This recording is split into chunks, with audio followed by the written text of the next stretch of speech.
à 9 h sur Public Sénat.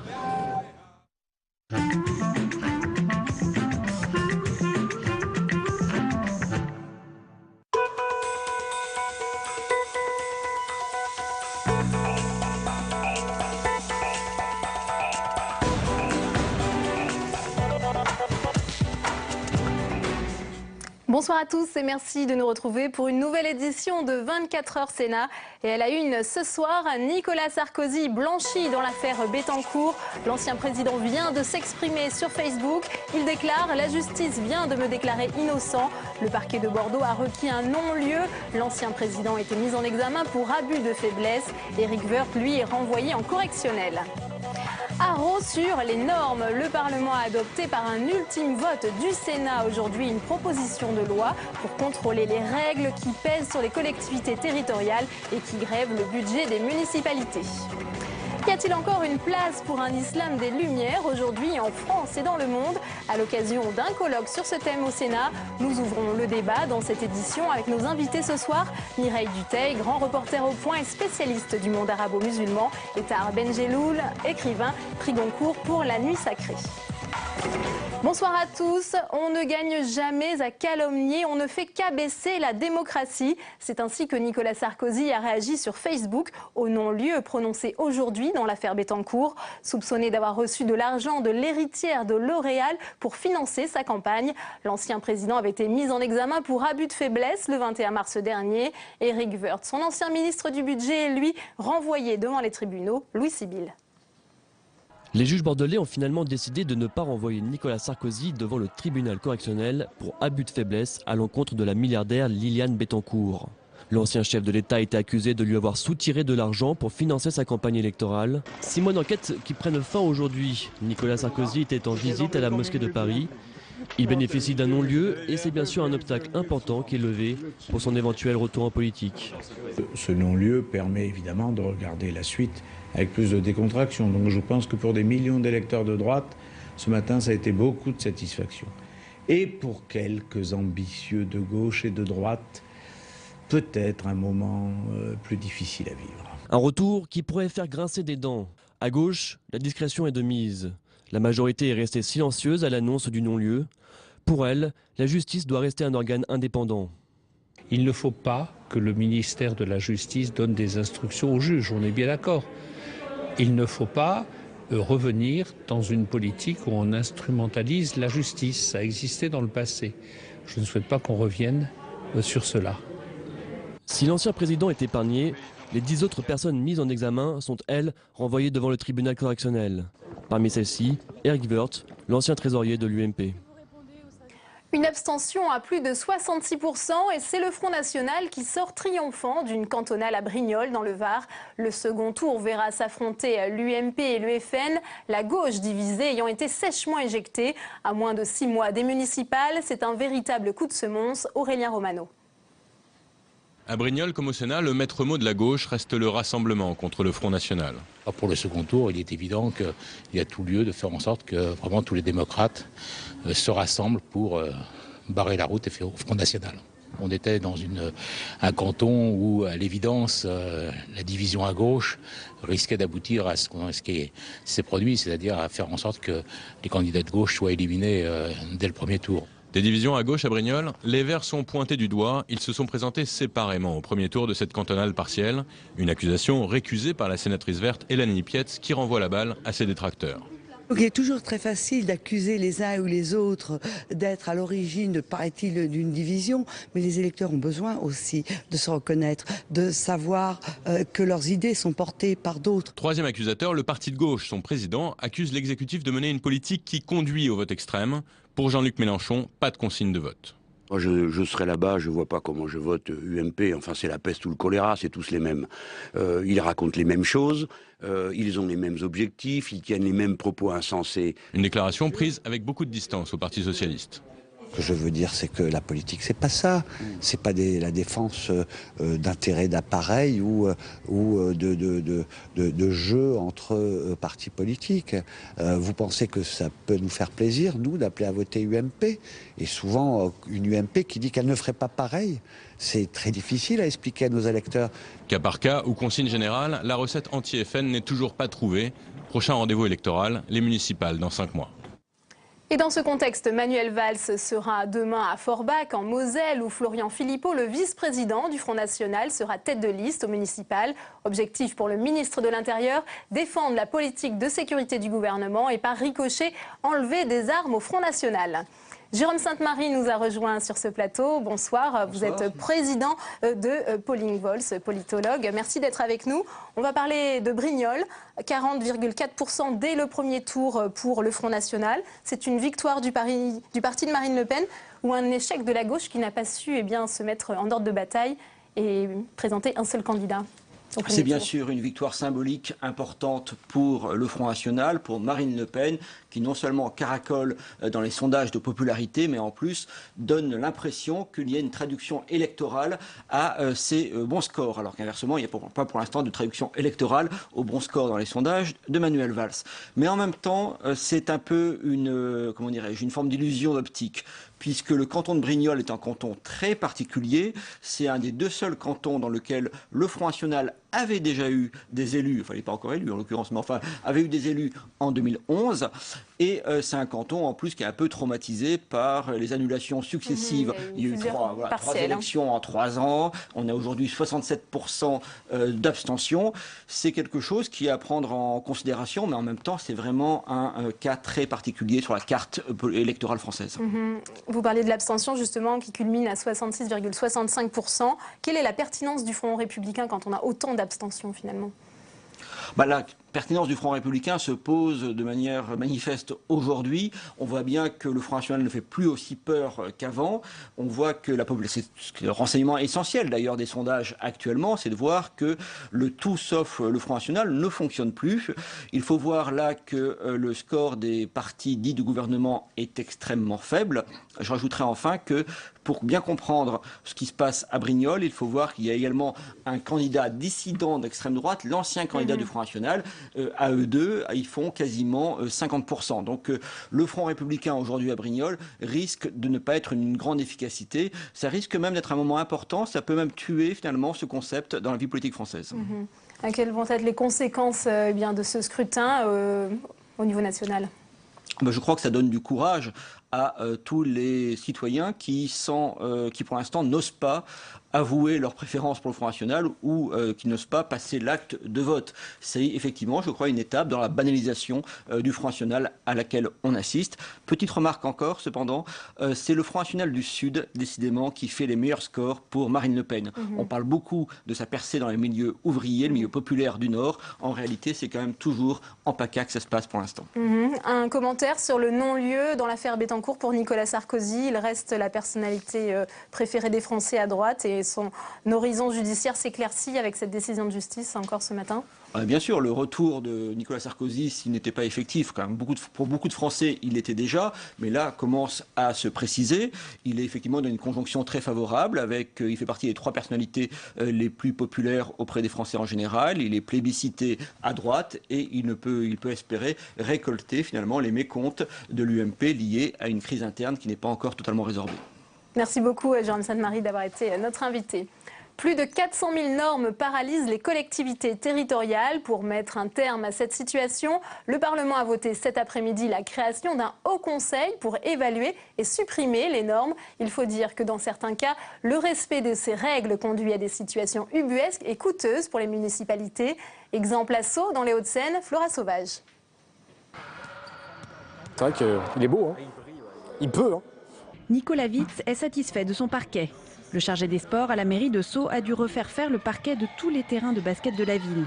Il n'était plus aux normes après une décision de la Fédération internationale de basket. Donc la ligne des pointillés que vous voyez était avant la ligne des tirs à 3 points qui était à 6,25 m. Il a fallu la reculer, en faire une nouvelle à 6,75 m. Voilà, pour 50 cm en fait. On doit refaire l'ensemble du parquet, donc reponcer, revétrifier. Cette décision de la Fédération internationale de basket a un coût pour les collectivités locales.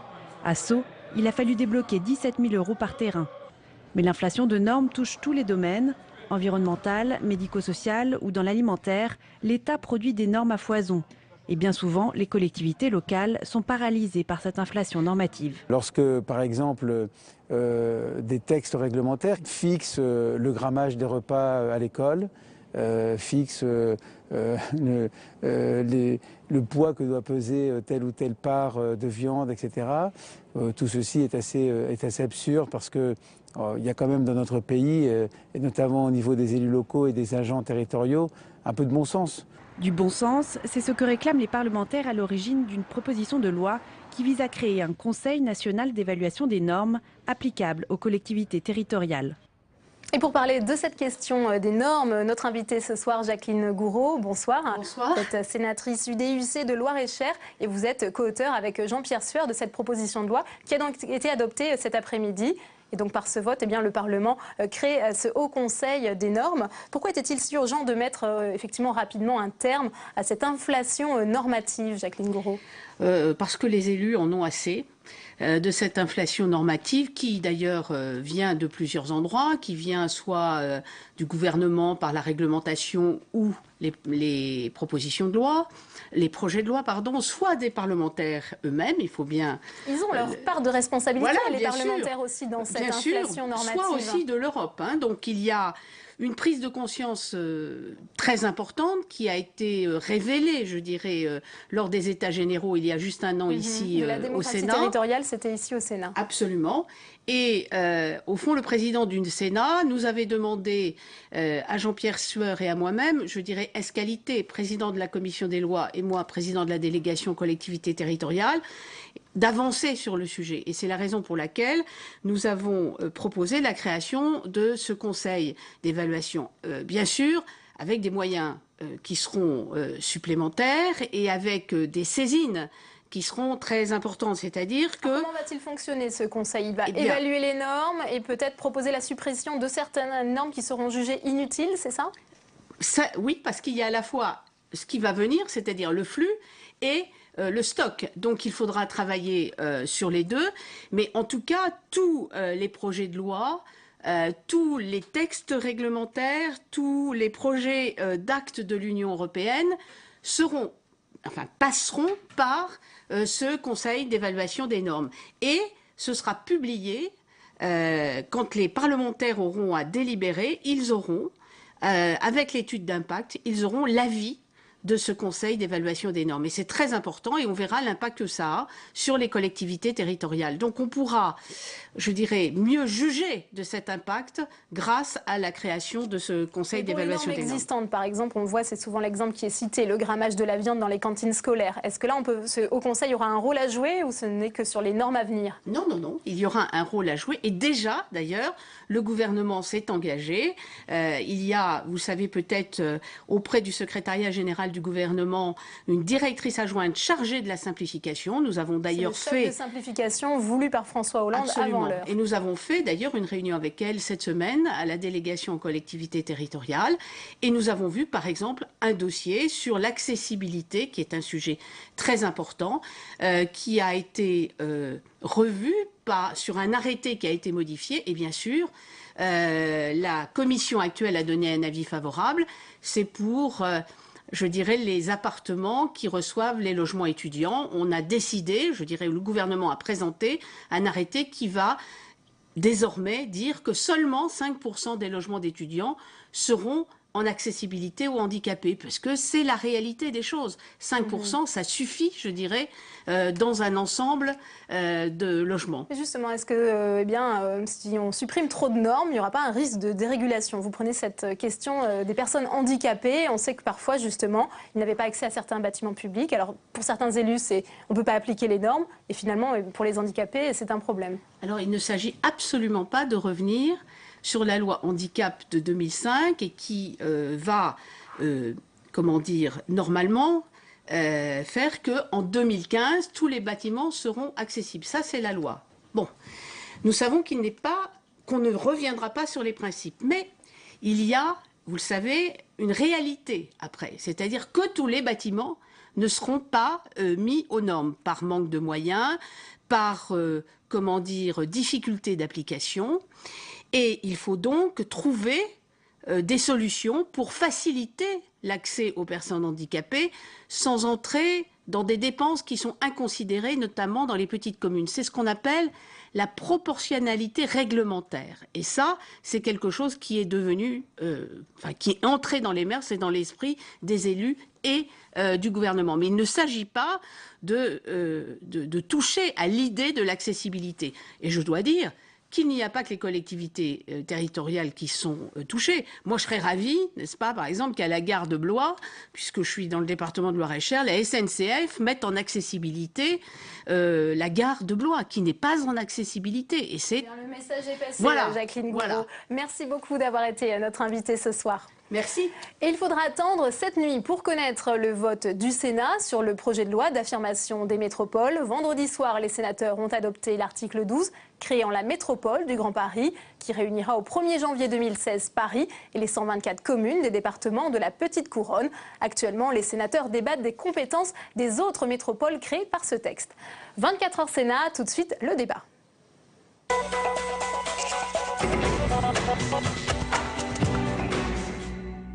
L'islam des Lumières en débat au Sénat cet après-midi. Écrivains, chercheurs et cinéastes étaient réunis pour expliquer en quoi l'islam est aussi une religion de la modernité. Mission difficile après le 11 septembre 2001, comme nous l'explique Barry Zacharie, vice-présidente socialiste du Sénat au micro de Louis Sibyl. Dans le passé, c'était l'islam de la tolérance, c'était l'islam de la protection des minorités. Et aujourd'hui, ça n'est plus qu'Al-Qaïda, ça n'est plus que des fatwas, ça n'est plus que la burqa. Que s'est-il passé? Il y a eu le 11 septembre qui a été un traumatisme mondial et qui a fait énormément de mal à l'islam. Moi, je me définis comme farouchement laïque et sereinement musulmane. Et donc, l'islam éclairé, c'est un islam spirituel, libre et responsable. Et nous sommes intéressés ce soir à la formation des imams. Comment peut-elle cohabiter avec les lois de la République? Voyez ce reportage de Julien Cholin tourné en région parisienne. Ici, on forme des imams à la française. L'objectif est clair, la maîtrise de la parole sacrée pour permettre aux musulmans de l'Hexagone de pratiquer un islam de France. Je pense qu'aujourd'hui, on a besoin de ce genre d'institut pour pouvoir fabriquer des imams pour l'avenir. On n'a plus envie et même besoin d'avoir des imams qui viennent de l'étranger pour pouvoir nous édicter ou répondre aux besoins des Français qui sont des musulmans franco-français. Pour certains, ce genre de formation vise à édulcorer l'islam. Faux, répond le directeur de l'Institut, pour qui la mission numéro 1 reste de former des imams compétents. Je peux dire que la langue, ça pose un problème, parce qu'un imam qui va faire ses discours en arabe et que le message va passer en arabe, les jeunes qui sont nés ici, et qui sont pour la plupart ne maîtrisent pas la langue arabe, ne vont rien comprendre au message. À la clé, des imams moins dogmatiques, plus en phase avec les préoccupations des musulmans français. Un souci d'efficacité qui ne concerne pas uniquement l'islam. À l'Institut catholique de Paris, une formation propose aux religieux des différentes confessions de mieux appréhender la laïcité à la française. Notre travail ici, c'est essentiellement de donner une ouverture très réelle et de donner aussi des armes, des outils à tous ceux qui veulent non seulement comprendre la laïcité française dans son rapport avec la religion, mais aussi les enjeux d'aujourd'hui pour un rapport moderne d'une religion à son époque. Objectif là encore, permettre à ces religions de cohabiter avec les lois de la République.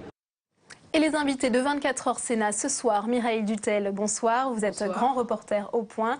Et face à vous, Tahar Benjeloun, bonsoir. Vous êtes écrivain, prix Goncourt pour La Nuit Sacrée. Merci d'être avec nous sur ce plateau. Ce colloque est parti d'un constat. L'islam n'a jamais été autant décrié, instrumentalisé. Et pourtant, il existe un islam de tolérance. En quoi était-ce urgent de remettre au premier plan cet islam des Lumières, Tahar Benjeloun? Oui, justement, parce que l'islam a été kidnappé par une très grande brutalité, beaucoup de violence, qui contredisent d'ailleurs les valeurs et les idées profondes de cette religion, comme d'ailleurs les autres religions monothéistes. Et dans la perception réception de l'islam par la plus grande partie des gens en Occident, enfin même dans les pays musulmans, a été défigurée, a été complètement changée. Et il va être très difficile aujourd'hui pour que l'islam récupère ses lumières, ses valeurs d'avant, qui ont conçu vraiment son essence principale, à cause de ce détournement idéologique et politique qui lui fait un mal énorme et d'abord fait beaucoup de mal aux musulmans dans les pays musulmans, parce que le terrorisme, il a pas mal tué dans le monde musulman. Mireille Dutel, vous partagez ce constat, ce détournement idéologique? Complètement. Et ce qui est très dangereux, en fait, c'est ça. Il a été capturé par les radicaux dans le monde musulman, c'est certain, à l'intérieur de l'islam. En fait, ils sont minoritaires, mais néanmoins, ils existent. Et donc, ils donnent une vision, ils véhiculent une vision qui est fausse. Et ici, il fait le lit aussi de tous les radicaux, tous les extrémistes qui en profitent pour, disons, on arrive d'une façon incroyable à mettre sur le même plan des musulmans, des islamistes, après des djihadistes, des terroristes. Quoi. Je veux dire, tout passe, enfin, un amalgame absolument incroyable. Très difficile pour rétablir la vérité et surtout d'installer l'islam dans une société laïque qui est la France. Et la laïcité n'est pas contre les religions, elle est pour la séparation. La religion ne doit pas s'investir dans le champ politique. Mais pour l'islam, le pauvre, maintenant, il se trouve dans une situation tellement difficile, il est mal perçu, il fait peur. Il fait peur aux gens parce que les gens, évidemment, il y a un amalgame, il y a des préjugés qui ont pris le pas sur la réalité. Et c'est difficile pour les musulmans eux-mêmes qui sont en France parce que même les braves gens qui n'ont rien à faire avec le terrorisme sont mal vus et subissent ce très mauvais regard. Et ça, c'est très difficile après à retirer, à enlever tous ces préjugés de la mentalité des gens.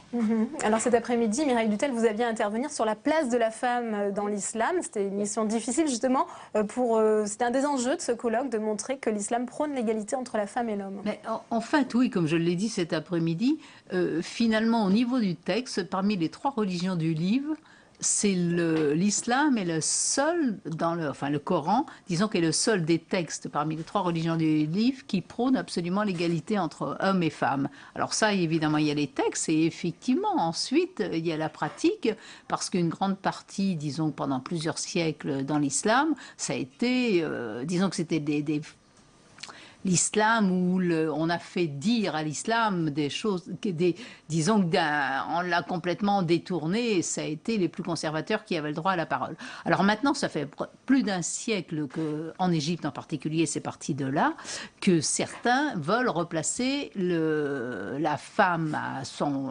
égalité, se lutte aussi contre le voile, mais ça, je ne parle pas de gens qui seraient laïcs, je parle de juristes musulmans, mais qui ont été très décriés. C'est très, très, très difficile. Et alors, depuis une vingtaine d'années, avec la montée du fondamentalisme, il est évident que la femme est devenue un enjeu. C'est absolument incroyable. C'est l'enjeu numéro 1 de l'islam. Mais je pense que c'est plus une affaire d'homme qu'une affaire de religion. En fait. Tahar Benjeloun, sur la place de la femme dans l'islam. Les 3 religions monothéistes ne sont pas tendres avec les femmes en général. Et puis les fanatiques s'appuient là-dessus parce qu'ils ont une trouille terrible qu'on touche à leurs femmes, à leurs sœurs, à leurs mères, à leurs filles, à etc., à leurs femmes, etc. Donc ça tourne beaucoup autour de ça. Psychologiquement, il y a une peur de ce qui peut arriver à la liberté de la femme. C'est-à-dire que si la femme est libre, l'homme se sent en danger. Et c'est pour cela qu'il la voile, c'est pour cela qu'il l'écarte, et c'est pour cela qu'il l'empêche d'être réellement l'égal de l'homme. La preuve, c'est que quand même dans l'islam, elle hérite une demi-part par rapport aux garçons. Et ça, c'est une inégalité flagrante. Et puis, pour le témoignage, c'est par exemple, on doit faire témoigner quelqu'un, 2 hommes pour 2 femmes pour un homme. C'est-à-dire que ce sont des choses qui, socialement, quand même, ne laissent pas beaucoup d'espoir à la femme. Et on voit dans le monde musulman, quand même, la condition de la femme est la pire. Et la pire au monde, à mon avis, quand on voit actuellement qu'en Arabie Saoudite, les femmes se battent pour ne serait-ce que conduire une voiture. Il ne s'agit même pas de se présenter à l'élection législative ou présidentielle. Justement, alors, vous parlez de ce contexte international aussi, eh bien, qui n'arrange pas les choses, on va le dire, hein, pour l'islam, notamment après les révolutions arabes. Dans ces pays, on a vu eh bien, cette soif de liberté qui a été un peu minorée par l'arrivée des islamistes au pouvoir. Ça participe aussi à ce sentiment d'islamophobie. Certainement, certainement. C'est évident qu'à un moment, disons que surtout en Occident, on a cru effectivement que tout le monde arabe était devenu des occidentaux, peut-on dire, et des laïcs. Évidemment, ce qui est stupide. Hein. Mais je veux dire en même temps, donc que les frères musulmans gagnent les élections, c'était quelque chose de très normal quand on va voter pour Dieu. Et puis c'était surtout, c'était les gens qui étaient dans l'opposition, c'était les gens qui étaient en prison, c'était ceux qui étaient torturés, c'est ceux qui étaient. Donc je veux dire, c'est totalement logique. On est en train d'assister dans la troisième phase, pour moi, à mon avis, des printemps arabes, qui est celle du reflux des frères musulmans. Alors en Égypte, ça s'est passé de façon violente par un coup d'État militaire, en fait, hein, mais avec l'assentiment de la grande majorité de la population, y compris de beaucoup d'Égyptiens qui avaient voté pour le président musulman et des frères musulmans, Mohamed Morsi. Hein. Mais ce que l'on voit aussi, pour revenir à problème des femmes, c'est que dans tout, d'abord au niveau des printemps arabes et depuis, toutes ces centaines et ces milliers d'associations de femmes de la société civile, et c'est elles qui font bouger les choses. Et c'était aux premières lignes des printemps arabes, elles sont maintenant aux premières lignes pour ne pas perdre leurs droits quand elles en avaient. Un mot sur le contexte international. On peut dire qu'actuellement, l'idéologie d'islamistes, enfin les islamistes qui arrivent au pouvoir, démontrent leur incapacité et leur incompétence à gouverner par la foi et les prières. Donc il y a un reflux, il y a un début de défaite de l'islamisme dans tout le monde arabe. En Tunisie, on voit ce qui se passe actuellement. En Égypte, bon, l'armée a été pour quelque chose de manière brutale et violente. Elle a tué beaucoup de gens aussi. Et maintenant, on va voir ce qui va se passer, en Syrie, si évidemment Bachar est arrêté et jugé et condamné. Parce que il joue là-dessus pour se perpétuer. Il dit, si je pars, ça va être le fondamentalisme islamique qui prendra le pouvoir et va tuer tous les autres. Donc on est en train... Si on brandit la menace un peu islamique, on fait peur avec l'islam. Oui, mais ça c'est une façon de trahir la vérité. Et en France alors, Tahar Benjeloun, parce qu'on a vu aujourd'hui eh bien, ce sondage qui a été à la demande de l'ALICRA. Le racisme a augmenté ces 30 dernières années vis-à-vis des Maghrébins. Et toujours d'après cette enquête, 61% des Français estiment qu'il est plus difficile en 2013 d'être musulman que ça ne l'était en 83. Qu'est-ce que ça vous inspire ? Je pense qu'il n'y a pas de travail d'information et de clarification et pour remettre les choses à leur place. Il y a d'un côté, la peur existe, elle est diffuse et les gens ne savent pas très bien comment réagir. Effectivement, il y a eu quelques éléments, il y a eu une petite minorité de femmes complètement voilées comme des fantômes. Il y a eu des choses un peu scandaleuses, c'est vrai, mais ça représente peut-être un pour 1000 de musulmans en France. La plupart des gens sont des braves gens qui sont chez eux, qui travaillent et qui ne font peur à personne, mais eux, ils subissent cette peur. Et cette peur va être utilisée, vous allez voir, par le Front National pour rafler les voix, et même par une partie de la droite, et tous les hommes politiques voient qu'ils peuvent, d'ailleurs ça s'est vu dans certains pays nordiques, où la droite et l'extrême droite ont gagné des voix avec la peur de l'islam qu'ils ont bien instrumentalisé et utilisé. Donc c'est quand même malheureux de voir, moi je parle en tant que laïc, je trouve que c'est scandaleux qu'on utilise une religion, quelle qu'elle soit, pour des buts idéologiques et politiques. Dutheil, dans ce contexte électoral en France, vous avez peur d'une radicalisation C'est certain, on la sent, c'est palpable, hein, l'islamophobie elle est palpable. Mais je pense que à la fois et les pouvoirs publics sont fautifs parce qu'ils n'expliquent pas assez. Ils ne font rien. Ils parlent simplement laïcité. Des imams, par exemple, c'est encore un autre sujet. Ça suffit pas. Il faut lever les malentendus. Il faut lever les préjugés. Il faut donner la parole à des musulmans pour démontrer que lorsqu'il y a un acte de terrorisme international, que ça n'a rien à voir avec l'islam, le répéter et le dire, enfin ce sont des voyous, ce sont des barbares qui n'ont rien à voir avec cette religion. C'est tout, il faut le dire et redire et démontrer qu'il y a des millions de musulmans qui vivent en France en paix et en bon voisinage avec tout le monde. Merci, c'est la fin de ce débat. Merci à tous les deux d'avoir été les invités de 24h Sénat. C'est la fin de cette édition. À 22h, vous retrouvez Sonia Mabrouk. Très bonne soirée et à demain. Bonsoir.